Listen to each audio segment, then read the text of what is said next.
구약성경 창세기 12장 1절에서 4절의 말씀입니다. 같이 읽겠습니다.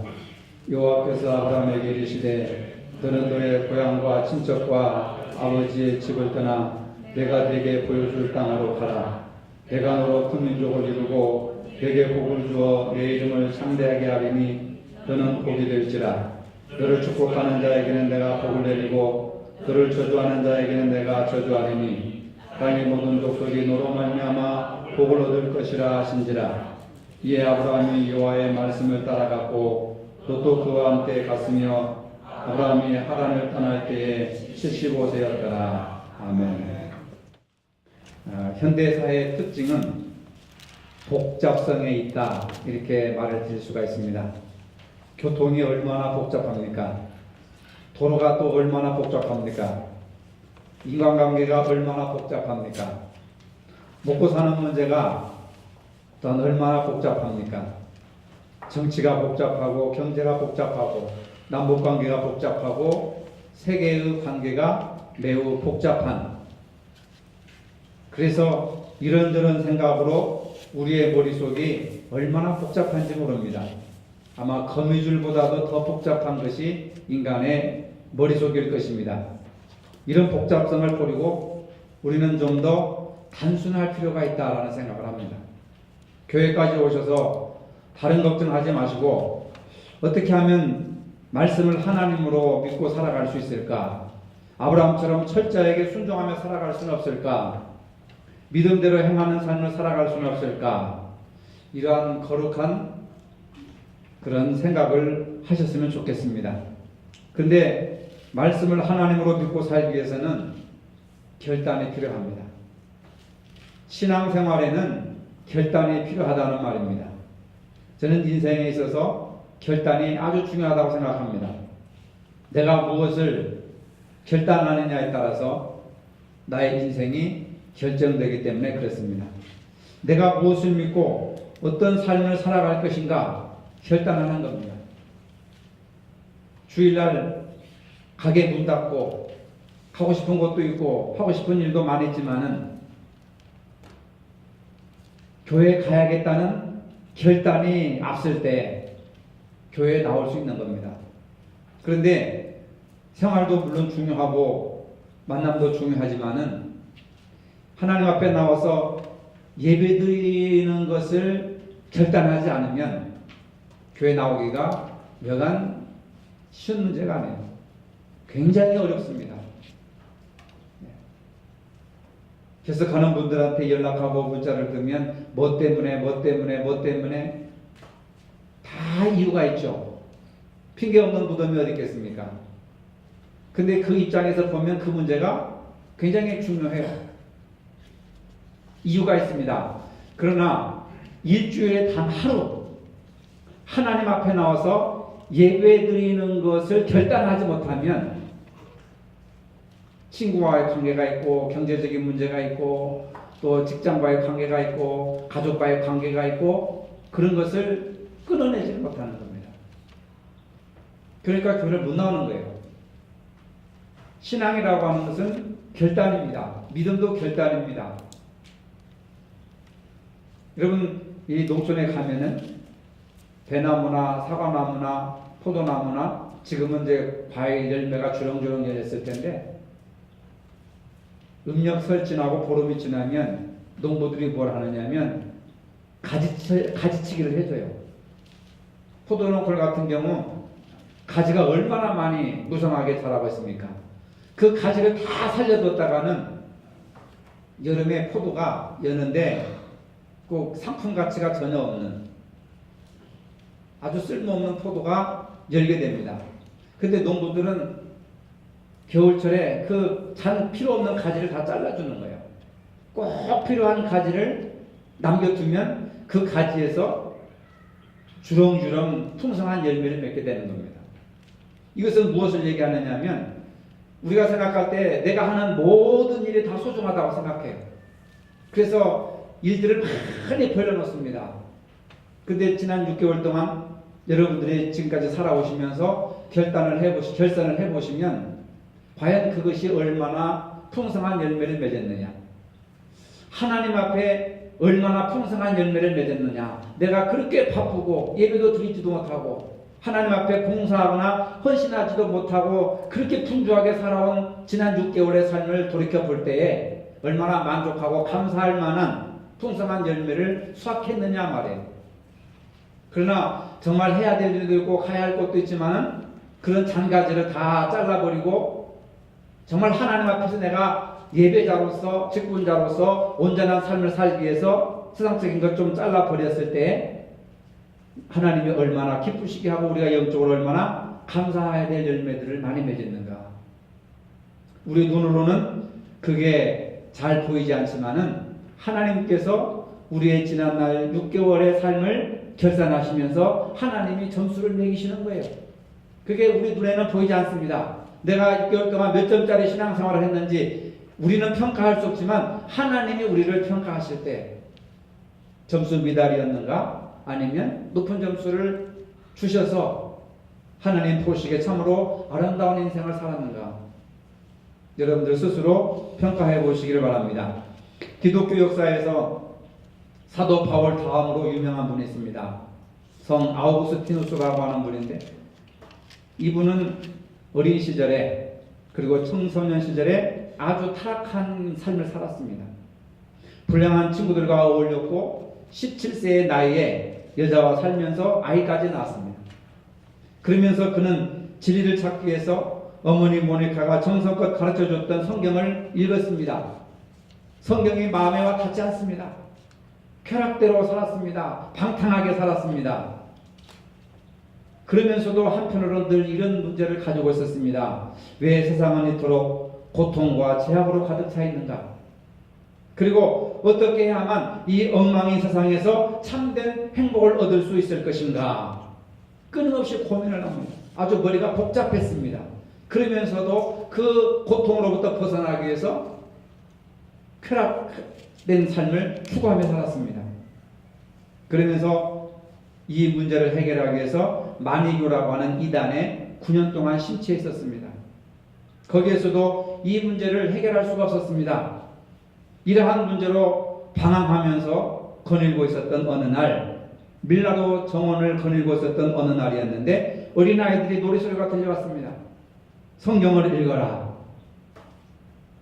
아이들이 공원에서 막 뛰노는 웃고 깔깔거리는 그 속에서 성경을 읽어라 라고 하는 음성을 들은 겁니다. 아우구스티누스는 이 말을 하나님의 음성으로 들었고 가까이 있던 성경을 집어서 아무데나 펼쳐가지고 읽었습니다. 그가 읽은 말씀은 로마서 13장 13절로 14절의 말씀입니다. 낮에와 같이 단정히 행하고 방탕하거나 술 취하지 말라. 내가 지금까지 이단에 빠졌고 여자에 빠졌고 쾌락에 빠졌고 술에 빠졌고 내가 지금까지 방탕하게 살았구나 하는 생각이 갑자기 밀려오면서 그 자리에서 뜨거운 눈물을 흘리고 회개를 합니다. 그리고 평생 동안 내가 하나님을 위해서 살겠다. 그리고 그 시간에 결단한 이후로 평생 기도하면서 묵상하는 삶을 살았습니다. 76세의 나이로 죽을 때까지 100여 권의 책과 500권 이상의 설교집을 썼습니다. 그는 기독교 신학의 교리를 세웠습니다. 삼위일체 교리를 완성했습니다. 지금 우리가 고백하고 믿는 하나님에 대해서, 예수님에 대해서, 성령에 대해서, 구원에 대해서 모든 것을 전부 그가 기록한 그의 신학적인 내용을 1600년이 지난 지금도 우리가 신앙의 토대로 삼고 믿음을 가지고 있는 겁니다. 성경의 모든 해석, 기독교 교리, 신학적인 모든 책에 그가 다 세운 겁니다. 방탕한 사람이 회심하여서 기독교 역사에서 위대하게 쓰임받은 것은 바로 하나님의 말씀에 순종하면서 평생 하나님을 위해 살겠다고 하는 결단에서부터 비롯되었다고 하는 겁니다. 믿음의 조상 아브라함이 이를 증명해주고 있습니다. 아브라함은 말씀이 들려질 때에 하나님께서 말씀으로 명령하신 것을 들었습니다. 말씀을 곧 하나님으로 믿었습니다. 여러분들이 가지고 있는 성경 말씀이 기록된 하나님의 말씀이라고 하는 거예요. 근데 우리는 이걸 책으로, 이스라엘 역사로, 지금부터 3,000년 또는 3,500년 전에 쓰여진 그러한 책으로 읽으니까 읽으려고 하지 않습니다. 알려고 하지 않습니다. 그냥 무거운 책. 여기에 차이가 있는 겁니다. 여러분들이 성경을 하나님의 말씀으로 믿는다고 한다면 우리가 하나님의 말씀이 뭔지를 알아야 되지 않습니까? 그래서 어느 신학자는 이렇게 말했습니다. 알기 위해서 믿는다. 따라합시다. 알기 위해서 믿는다. 네. 여러분들이 하나님의 말씀을 알아야 돼요. 알지 못하고서는 신앙생활을 할 수가 없는 겁니다. 그래서 아브라함은 말씀을 하나님의 음성으로 들은 거예요. 아우구스티누스도 아이들이 막 떠들고 장난치고 깔깔대는 그 속에서 하나님의 음성을 들은 겁니다. 그리고 즉시 결단한 거예요. 아마 아우구스티누스가 없었다면 기독교는 사라졌을 겁니다. 이단들에게 먹혀가지고 기독교가 없어졌을 거예요. 이단들이 얼마나 많이 성행했는지 그 이단들을 이기고 기독교를 변증하기 위해서 책을 썼습니다. 하나님의 도성. 저도 그 책을 최근에 구입을 했는데 800페이지가 넘어요. 800페이지가. 1600년 전에 쓴 그 한 권의 책이 기독교를 지금까지 이렇게 살려온 것이고 기독교 되게 하고 우리가 믿는 신앙의 토대를 마련한 것이 그분의 힘입니다. 한 사람의 힘이 얼마나 놀라운 것인가 하는 것을 우리가 알 수가 있습니다. 바울이 로마서에서 아브라함의 믿음을 증거할 때 뭐라고 했느냐? 아브라함은 이런 하나님을 믿었다는 겁니다. 하나님은 죽은 자를 살리시는 하나님이시고 없는 데서 있는 것으로 부르시는 하나님이시고 불가능한 것을 가능케 하시는 분으로 하나님을 믿었습니다. 라고 바울이 로마서에서 아브라함의 믿음을 이야기하고 있습니다. 여러분, 하나님은 죽은 자를 살리시는 하나님이십니다. 없는 것에서 있는 것을 부르시는 하나님이십니다. 불가능한 데서 가능하게 하시는 하나님이심을 여러분 믿으시길 바랍니다. 아브라함이 믿었던 하나님, 오늘 내가 믿는 하나님과 동일하신 분이란 말이에요. 근데 여러분들은 어떤 하나님을 믿고 있습니까? 아브라함이 받은 축복만 바랄 것이 아니라 그 축복을 받기까지 아브라함이 어떤 하나님을 믿고 어떻게 순종하고 어떻게 희생했는가, 어떻게 신앙생활을 했는가, 그 구체적인 것들을 우리가 본받아야 된다는 겁니다.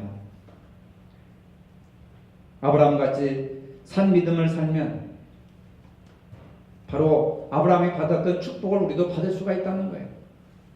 너는 복의 근원이 될지라. 너로 말미암아 축복이 내 후손들과 내 민족에게 강물처럼 흘러넘칠 것이다. 여러분들의 믿음이 제대로 된다면 여러분들의 가문과 자손과 후손들이 복을 받는 거예요. 다 자식 잘 되기를 여러분들 바라고 있잖아요. 자식이 잘 되기를 바란다면 집도 팔고 눈도 팔고 다 희생할 수 있지 않습니까? 그런데 진정한 그 축복의 근원이, 복의 근원이 하나님을 경외하고 하나님의 말씀으로부터 흘러나온다고 하는 것을 우리는 잊어버리고 있는 거예요. 좋은 학원에 보내고 좋은 대학에 보내고 좋은 직장에 보내고 좋은 사람과 결혼시키면 자식이 복받는 걸로 생각하는데 옛날에는 그것이 통용됐을 줄을 모르지만 지금은 그게 아니더라고요.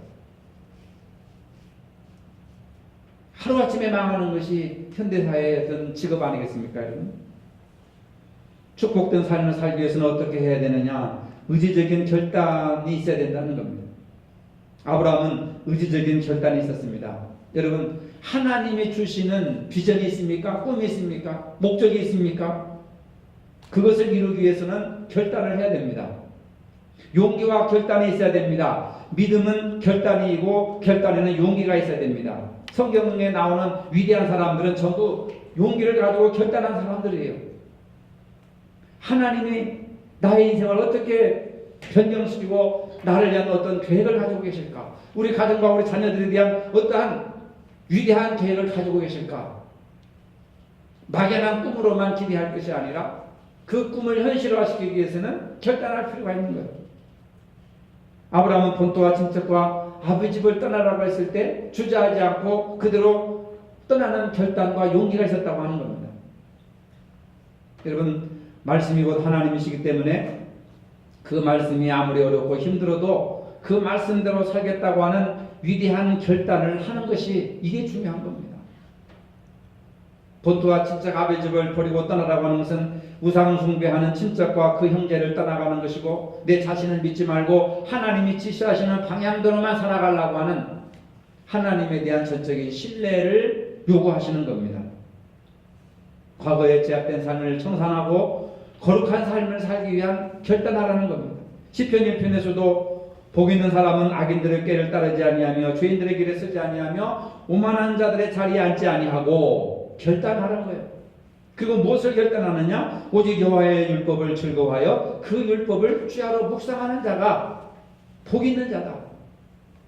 그러니까 복을 달라고 복을 주세요 하지 말고 복을 주겠다고 약속하신 그 말씀을 우리가 행할 때에 복이 임하는 겁니다. 그래서 의지적인 결단이 필요하다. 두 번째로 순종이 있어야 되는 겁니다. 말씀을 곧 하나님으로 믿고 살아가려면 순종이 있어야 됩니다. 여러분, 결단에는 순종이 있어야 되는 거죠. 본문을 보면 하나님께서 아브라함에게 말씀하십니다. 내가 내게 복을 주고 너는 복의 근원이 되며 너로 말미암아 세계 만민의 복을 얻을 것이다. 이 말씀을 믿고 순종하는 거예요. 이것은 나에게 주신 하나님의 말씀이다. 그냥 그 말씀을 믿고 순종하는 거예요. 의심하지 말고, 과연 이것이 그럴까?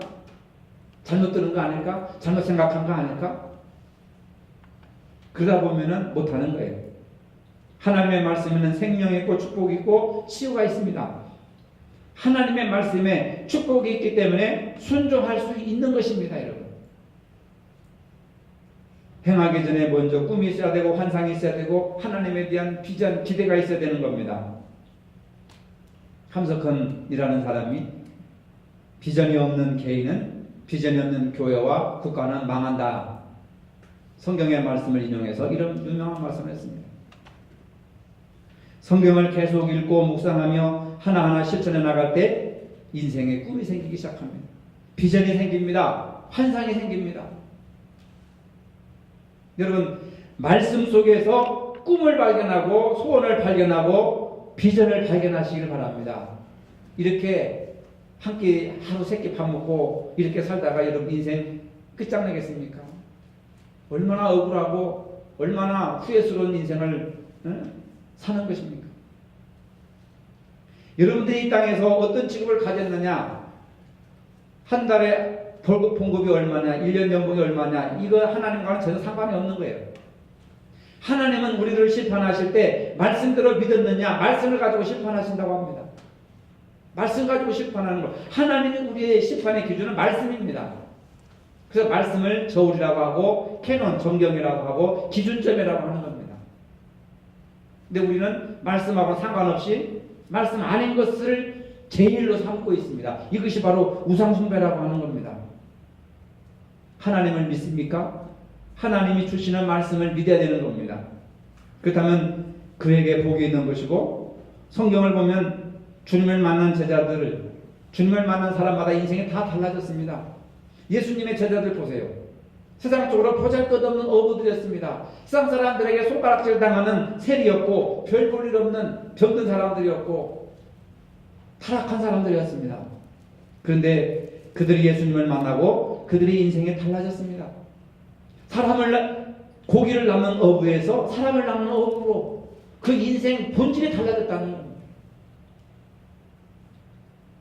제가 다닌 대전의 한남대학교에 김은용 교수님이 계셨습니다. 그분은 목사이면서도 철학박사, 박사였습니다.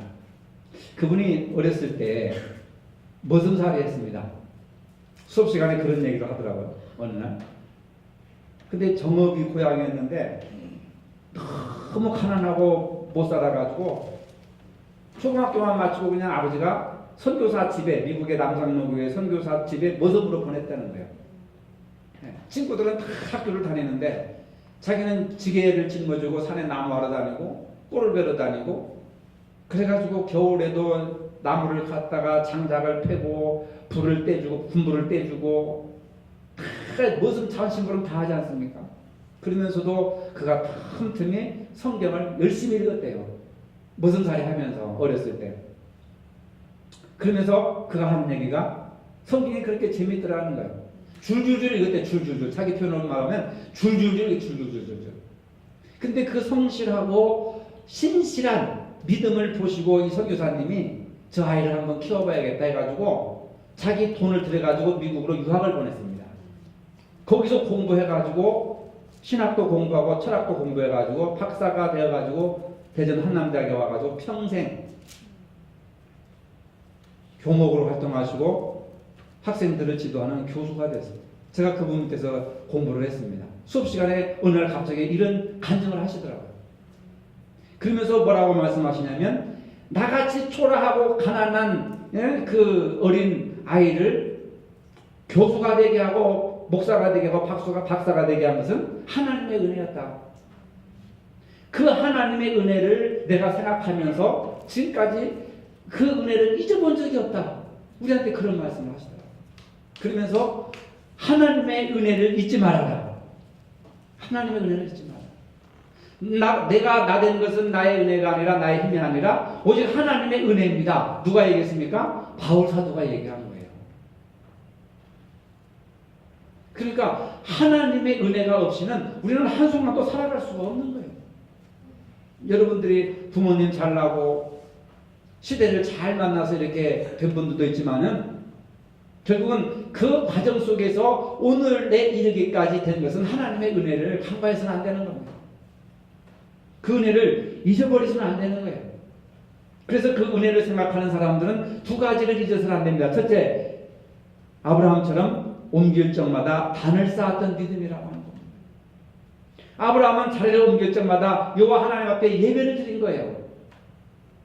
제단을 쌓았다고 하는 것은 단을 쌓았다고 하는 것은 예배를 드린 것입니다.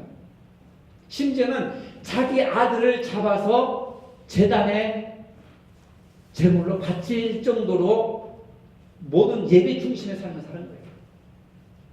근데 오늘날 여러분들 보세요. 예배를 귀하게 생각합니까? 예배를 정말 귀하게 여기는 사람들이 별로 없어요. 가는 곳마다 제단을 쌓았고 가는 곳마다 하나님 앞에 예배를 드렸고 심지어는 백세에 얻은 독자 이삭을 바치라고 할 때도 그 제단에 바칠 수 있는 그런 신실한 믿음을 아브라함은 하나님 앞에 보였다는 겁니다. 근데 우리는 자식을 바치라고까지는 하나님 요구하시지 않잖아요. 근데 왜 우리는 우리 자신을 제단에 드리지 못하느냐? 하나님께서 내려주신 약속을 믿는 자에게는 하나님을 경배하는 예배를 드리지 않을 수가 없습니다. 하나님이 베풀어 주신 은혜를 생각한다면 하나님 앞에 예배를 드리지 않을 수가 없는 거예요. 여러분 예배를 소홀히 여기지 마시길 바랍니다. 예배는 하나님을 만나는 시간입니다. 하나님의 음성을 듣는 시간입니다. 하나님께 제사를 드리는 시간입니다. 그런 예배를 귀하게 아주 귀하게 여길 줄 알아야 돼요. 주일 오전 예배만 하나님께 드리는 예배가 아닙니다. 모든 예배를 귀하게 여기고 참석해야 됩니다. 사람 보러 교회 나옵니까 여러분? 그 잘못된 거예요. 하나님 앞에 예배를 드리는 겁니다.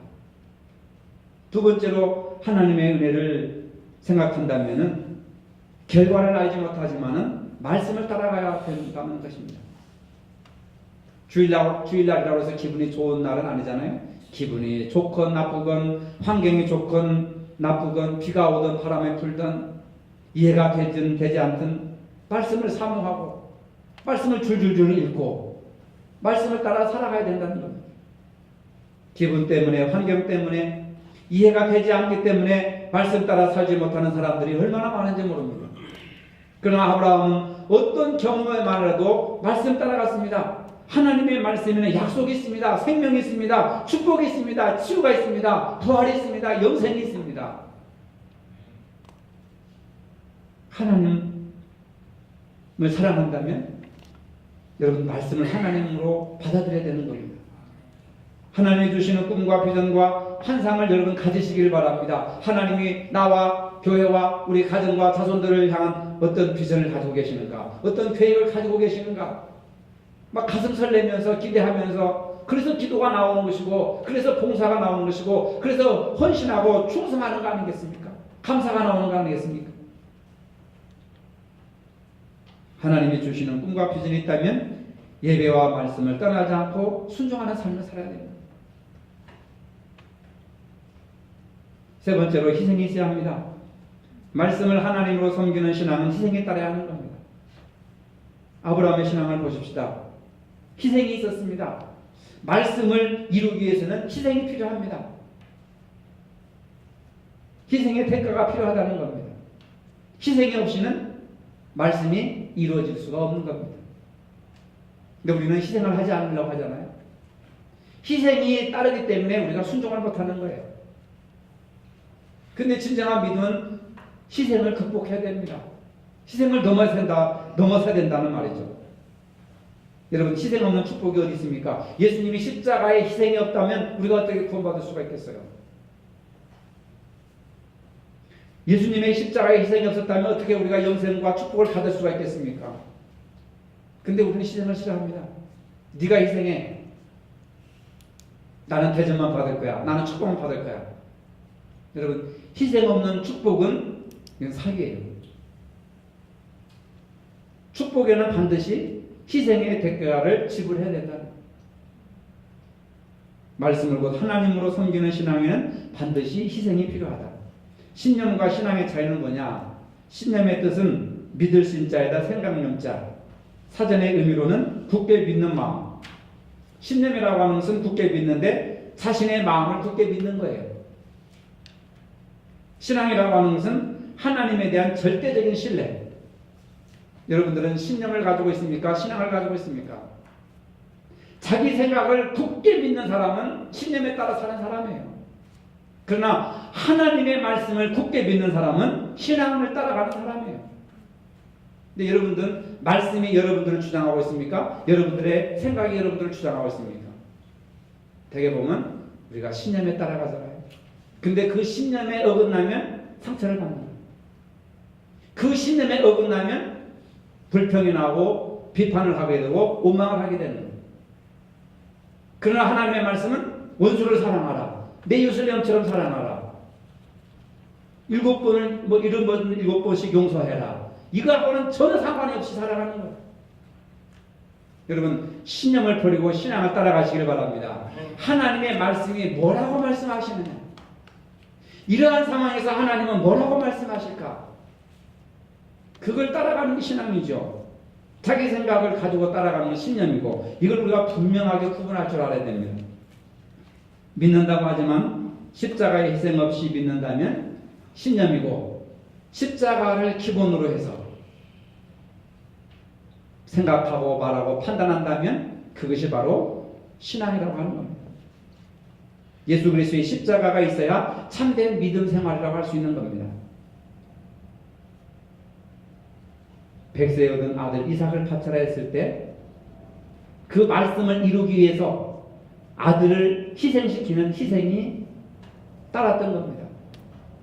하나님의 말씀을 이루기 위해서, 하나님의 말씀을 듣기 위해서, 순종하기 위해서 우리는 어떠한 희생이라도 감수해야 돼요. 돈을 못 버는 거, 공부를 못하는 거, 여행을 못하는 거, 친구들과 맛있는 거 먹으러 가는 거, 이것을 못하더라도 하나님 앞에 나와서 예배 드리는 것이 가장 소중한 것이고 이것이 나의 신앙의 본질이라고 한다면 친구가 없어도 오해를 받더라도 욕을 얻어먹더라도 예배 드리는 것, 하나님 앞에 나오는 것을 우선적으로 생각해야 됩니다. 이런 것을 좀 우리가 따라 행해야 되지. 이런 거 아무것도 안 하고 그냥 하고 싶은 대로 일주일 동안 막 하다가 와가지고 교회 와서 보면은 어지럽잖아요, 여러분. 얼마나 복잡합니까? 누가 안 나왔네, 누가 안 나왔네, 왜 안 나왔네, 어떻게 해서 안 나왔네. 여러분, 우리가 중요한 것은 뭐냐면 관심이 있는 건 중요한 거예요. 그러나 그 사람한테 한번 전화 연락해보고 문자 연락해보고 왜 안 나왔는지 어떻게 해서 안 나왔는지 한번 알아보기라도 하셨습니까, 여러분? 우리는 너무 수동적인 신앙생활을 하고 있는 거예요. 나는 여러분들이 교회 부흥을 위해서 기도만 한다고 부흥이 되는 게 아닙니다. 기도를 했으면 그 기도를 이루기 위해서 내가 그만큼 활동하고 움직여야 되는 거예요. 그렇게 해야 이루어지는 것이지 아무것도 안 하고 그냥 부흥시켜주세요, 부흥시켜주세요, 부흥시켜주세요. 그런다고 부흥이 갑자기 이루어지는 게 아니잖아요. 사람을 데리고 와야 되고, 주저앉는 사람 일으켜 세워야 되고, 관심 가져줘야 되고, 또는 먹을 것도 사줘야 되고, 빵도 사가고 수박도 사가고 이렇게 하면서 예배를 드리는 것을 이렇게 가르쳐야 되지 않습니까? 그걸 여러분들도 하셔야 돼요. 목사 혼자 하는 것이지 우리가 하는 것입니까? 그렇게 생각하면 안 됩니다. 저도 나름대로 열심히 만나고 있고 연락하고 있고 관심 가지고 있습니다. 근데 워낙 직장을 놓치지 못하고 직장을 버릴 수가 없어가지고 피치 못한 사정에 의해서 출타하게 되고 이런 분들 어떻게 할 수가 없는 거예요. 안타깝지만 좀 더 신앙이 성숙하게 해주시고 좀 더 하나님을 더 가까이 보시게 해주시고 그렇게 안타까운 마음으로 기도하는 것밖에 없는 거죠. 안 하고 기도만 하는 것보다 만나고 권면하고 찾아가서 안타까운 마음으로 기도하는 것은 질적으로 다르다. 여러분들이 교인들에게 관심을 좀 가지시길 바랍니다. 우리 여전도에서 우리 남성교에서 누가 안 나왔으면 한 번쯤 전화 연락도 좀 해보시고 관심을 좀 가져보시고 그리고 오랜만에 나왔으면 정말 반갑게 좀 맞이해 주시고 왜 우리가 그런 것들이 부족한가? 이 작은 것이 부족한 거예요. 작은 것이. 그럼 여러분 나름대로 힘들게 교회 와서 나도 힘들어 죽겠는데 내가 누구에게 뭐 나도 마음이 지금 좋지 않은데 내가 뭘 웃어주냐 뭘 손내미냐 나도 힘들어 죽겠는데 그렇게 생각하시는 분도 있잖아요. 그래서 우리가 예배를 잘 드리려면요 일주일 동안 마음 관리를 잘해야 됩니다. 몸 관리를 잘해야 돼요. 그렇지 않으면 기쁜 마음으로 우리가 예배를 드릴 수가 없습니다. 여러분 믿음으로 살기를 원합니까? 믿음은 행함이 있어야 되는 겁니다. 말씀에 순종하는 믿음을 보이시기 바랍니다. 봉사로 믿음을 보이시기 바랍니다. 드림으로 믿음을 보이시기를 바랍니다. 섬김으로 믿음을 보이시기를 바랍니다.